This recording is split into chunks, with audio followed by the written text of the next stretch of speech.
Hi. What if I told you that I'd spent more than 70 years overweight and obese? What if I said that everything that I'd been told about weight loss was actually a lie? What if the truth was that I'd actually tried many times to lose weight, but I wasn't successful until I changed what I ate and when I ate? It wasn't just a bad year or 10 pounds too heavy after the holidays. It was more than 70 years of being overweight and, yes, morbidly obese. I thought that I was watching a weight loss story, but what I was actually watching was my own healing. When I add up all of the time that Beth and I spent in each other's presence for the first 90 days before we were married, it was less than 8 hours. Pull up a chair and sit close. You won't want to miss this story, and I'll tell it to you. Hi, I'm Steve, and welcome to another Down Home Clean Carnivore video. The title of my future book is Born Fat and Skinny at 75. Now, before somebody writes me a letter, I know I wasn't literally born fat. I was an 8-pound baby, which for the time was normal. And before we go any further, you need to meet someone. I call him the food monkey. He's that voice, the one that says, you've earned it. Go ahead, just one more. It won't hurt. You can start Monday. I fed that monkey for 70 years. Keep an eye on him because he shows up again before we're done. But as far back as I can remember, I was the fat kid. I was the kid who was picked last. I couldn't hit. I couldn't run. I wasn't a teammate. I was a liability. I compensated for what I couldn't do at recess by excelling in the classroom. But it didn't seem to balance the scales. I still suffered from the label teacher's pet. Carbs in general, and sweets in particular, were my downfall. Bread was served at every meal, and I never met a schnick-schnock, my grandmother's term for a Danish or a sticky bun, that I didn't like.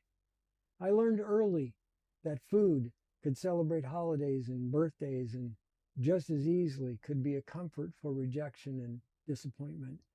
Food became a companion and an emotional support. And that companion followed me into adulthood. I carried extra weight from my mid-20s into my 70s. Looking back, what bothers me is not that I gained the weight.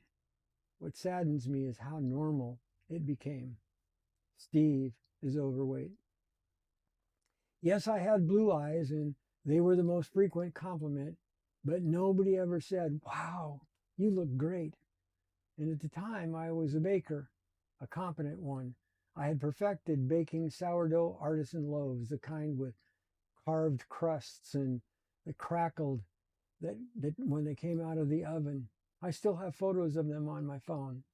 I was baking 4 loaves of bread a day and giving away 3, keeping the last one for myself. Remembering this detail now makes me shudder.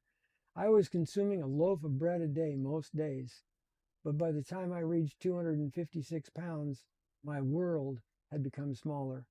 I had brain fog and depression with suicidal ideation, not all the time, but often enough. Inflammation was part of my everyday.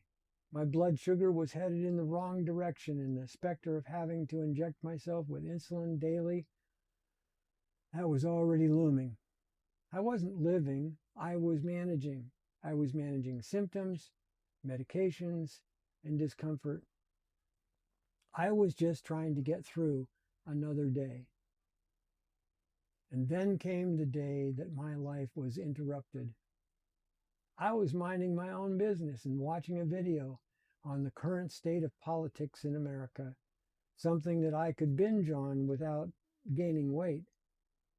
In the middle of that video was another clip on a completely different topic.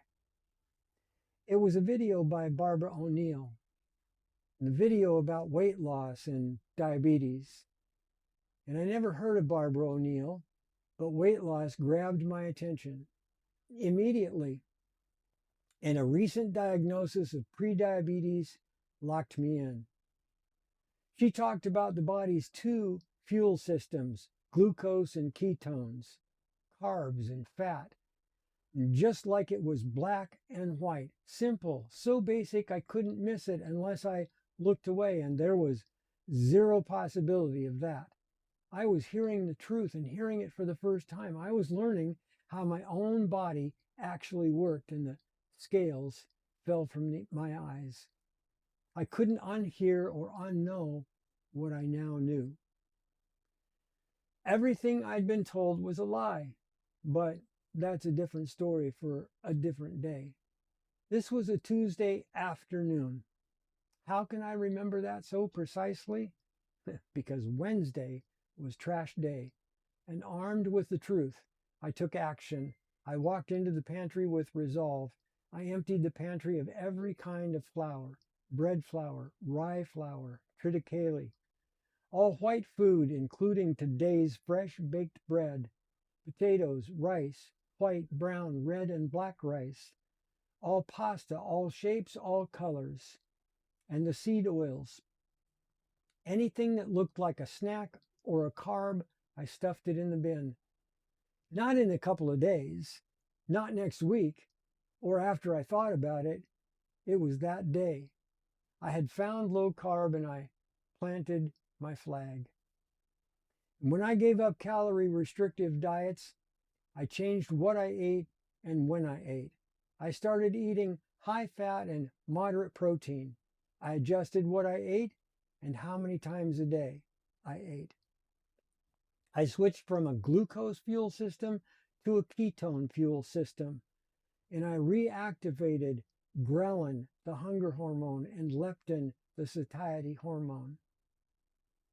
Now that I knew how my body actually worked, the question was, could a 75-year-old loaf-a-day baker actually change? Watch what happens. At first, I was only interested in weight loss. 256 pounds weight loss had my attention. It was visible, measurable. I wanted weight loss, and I wanted it now above everything else. The weight started to come off, but slowly. For a while, it was the only thing that mattered. Hi, Steve. How are you? Lost a half a pound. Maybe you've been there on a calorie restrictive diet, white knuckling through every day with the empty stomach and the constant craving, screaming incessantly. You are justifiably proud of every ounce. The food monkey started to lose his voice. You know the food monkey. What are we going to have for breakfast? What's for lunch? What's for dinner? How about a snack? Come on, Steve, just a little something. For years, I thought that everybody lived that way. And then the monkey got quieter. Well, I'm happy to tell you that this was different. After just a few days, the cravings were gone. Mostly gone anyway. I hadn't entirely eliminated the carbs, but there were far fewer. What really stuffed a sock in the food monkey's mouth was nutrient-dense food, real food, red meat and eggs and bacon. I ate until I was satisfied. No empty stomach. My hormone, leptin, which signals the brain when you've had enough to eat, started working. It is the satiety hormone. For the 30 to 50 grams of carbs that I had selected for my eating, mostly vegetables, but I was also cutting out root vegetables, carrots, beets, and turnips, then brassicas, broccoli, Brussels sprouts, cabbage, and cauliflower. I already had culled fruit, apples, bananas, and grapes first, my favorites. Berries hung on for a little while longer as a treat. I kept reducing my portions of carbs to reach my self-imposed daily limit of 30 grams of carbs a day. Finally, the only way that I was able to meet that goal was essentially salad greens, vinegar and oil as a dressing. I was eating larger portions of proteins and fat, and a small amount of carbs as a salad. As my body adapted, it became easier and easier to go long periods between meals. I started dabbling with intermittent fasting when I found that I could eat 1 or 2 meals a day and be perfectly fine without hunger. Some days I would skip the salad. Some days I included it, which led to my own confusion. What did I call this? Was it low carb? Was it keto? Some days it was carnivore. I finally settled on October 1, 2023 as the date to go full carnivore on a meat-only diet. During those 6 months from April to October, I'd lost more than 50 pounds. My clothes were fitting differently, very loosely as a matter of fact, and I broke down and bought a new belt. My body was definitely changing. I could look down a straight line to my shoes without my belt hiding them. My stomach wasn't flat, but I could easily see the progress, and I had moved from fear of mirrors to being a fan of all reflective surfaces. Every once in a while, I would grab a tape measure, but it only confirmed what I was already seeing. And I lost my obsession for the number on the scale because I moved from morbidly obese to overweight. Not normal weight, but being overweight was definitely an improvement. I concentrated on NSVs, or non-scale victories. It's when you're sitting in church and you look down and you notice that most of your stomach has disappeared. Hallelujah. I lost 101 pounds in less than a year and have maintained that weight within 5 pounds for 3.5 years. The more I noticed, the more I looked. One morning I was in the kitchen and it was quiet, and I realized that I could hear the quiet. I know that sounds strange because we define quiet as the absence of noise, and yet I was perceiving the quiet as a sound. Mentally, it was calm and peaceful. Rising from my soul was a feeling of happiness, and the moment became euphoric as I recognized that I was experiencing clarity of mind. The feeling of being wrapped in mental gauze had disappeared. I later learned that that mental gauze had a name. It's called brain fog. I had it, but I didn't know it until it was gone. And I don't know how long I was standing there, but I also realized that my depression was also gone. And I had no marker for when it left. I only knew that I'd been living normally for a while. A thought that flashed through my mind: I'm thinking like I was thinking when I was 20 years old. That's quite a statement for a 75-year-old man, but that thought has held. My energy surged. My inflammation improved. Even my blood glucose dropped to normal range. The more I learned, the simpler things became. I didn't need a calculator or a food scale. I didn't even need recipes. I ate until I was satisfied, and then I got on with my day.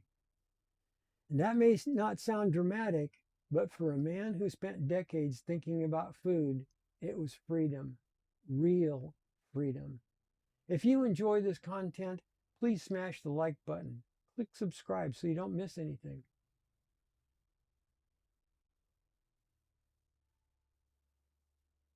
In June of 2024, I met Beth. She had come unannounced from the Philippines a couple of days prior and was attending a Sunday night service and expecting to hear the head pastor. But instead, I was giving a talk based on some scripture about the carnivore way of eating. When I finished, I noticed her talking to 2 friends of mine, and I walked up and introduced myself to her. We exchanged contact information when she said she wanted to know more about that intermittent fasting. We saw each other again Wednesday night at church and set tentative plans without a firm date to meet for coffee. Over the phone, we settled on Friday. We talked for 3 hours over coffee, and the subject of marriage was broached, indirectly but thoroughly, much to our mutual surprise. We quote dated unconventionally by phone and by text until she flew to the Philippines the first week in August, when I calculated all the time that we'd spent together in each other's presence. For the first 90 days, it was less than 8 hours. By phone and text, we covered a lot of ground quickly. We sometimes joked that we did our own DIY premarital counseling. We established marriage was a possibility, but she wanted to know if I would fit the rigors of ministry, weather in a tropical climate, and get along with the family/ministry team. On Beth's recommendation, I purchased a destination trailer in Gold Bar, Washington. It's a membership campground with 1,200 sites among the trees. It was a perfect way to get out of the city and suburbia and into the country. Think valleys with cows and horses and sheep, lambs, near the Cascade Mountains. Absolutely beautiful and healing to my wounded soul. I left on 18 September, and because of 25 hours of travel and international dateline, I landed on the island of Cebu at 5 o'clock in the morning on a Friday morning, September 20th. There to meet me were Beth and her younger brother Joey, his wife Risa, and Pastor Ron Omong. Because of the long travel and being jet lagged, I don't remember anything about Friday and most of Saturday. It's gone. Until we met early for dinner in a Vietnamese restaurant, and I was sitting across the table from Pastor Omong when he asked me if I would preach in his church on Sunday. And without hesitation, I said yes, even though I'd never preached a sermon from a pulpit before, and I don't count the talk about Carnivore as a sermon. I woke up at 1:30 that Sunday morning and I wrote a sermon, and later that morning I preached it. With Ron Omong driving, the five of us took advantage of the delight of Cebu City. It is a tourist destination for the whole of the Philippines. We took a ferry ride to Bohol and saw the special monkey in his natural habitat.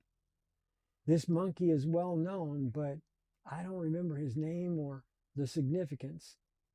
Then we went to a place known as the Chocolate Hills, and Joey flew his drone and captured the area on film.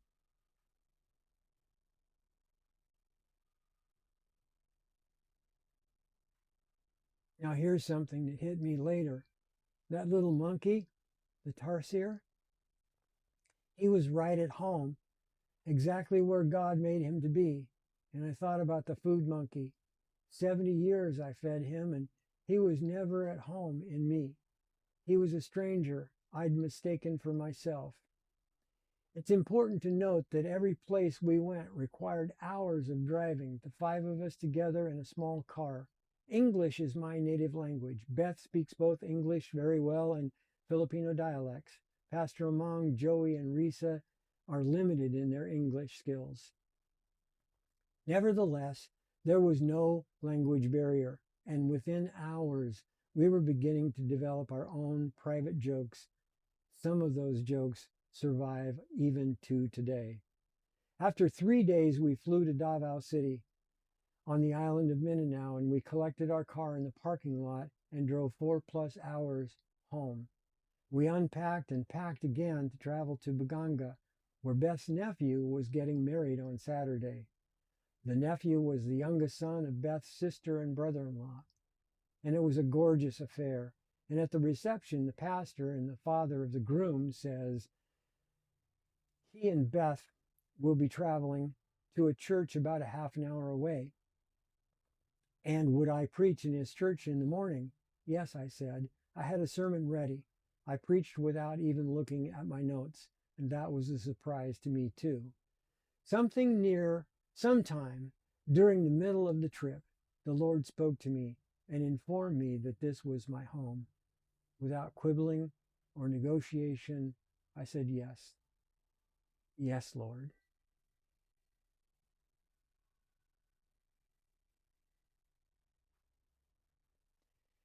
Knowing there was another Sunday coming, I got busy and I put together a sermon. I had some history about the church that Beth had revealed.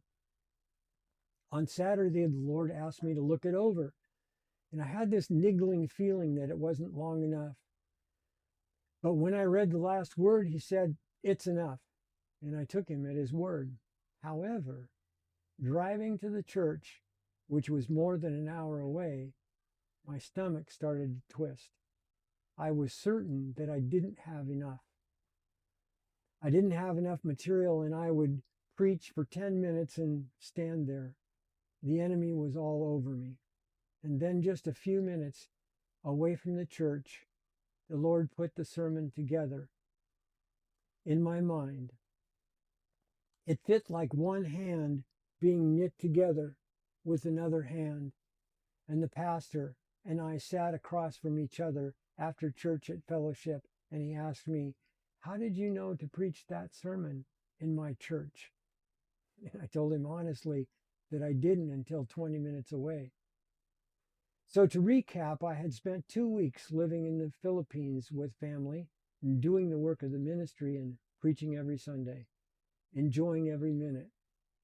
For those that wonder, Beth and I love each other very much, and we stayed apart or were chaperoned until we got married.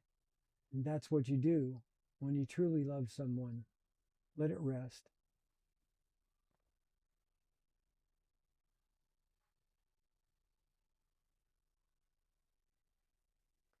I remember quite well going to the Davao International Airport on the evening of 7 October.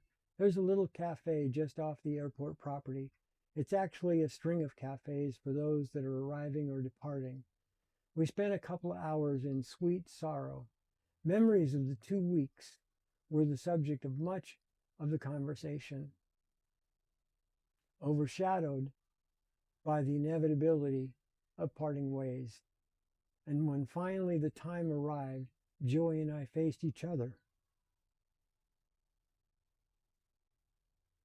Our words were few, but the tears communicated far more than words ever would. We hugged, we were brothers, we were family. If you're still listening, then God bless you. We're wrapping up. As you might guess, I passed the test and Beth and I were married December 7th. I now teach people how to get healthy metabolically through a free newsletter. If what I've said has resonated with you and you've found a home, then just hit the subscribe button and stick around. There's more to come.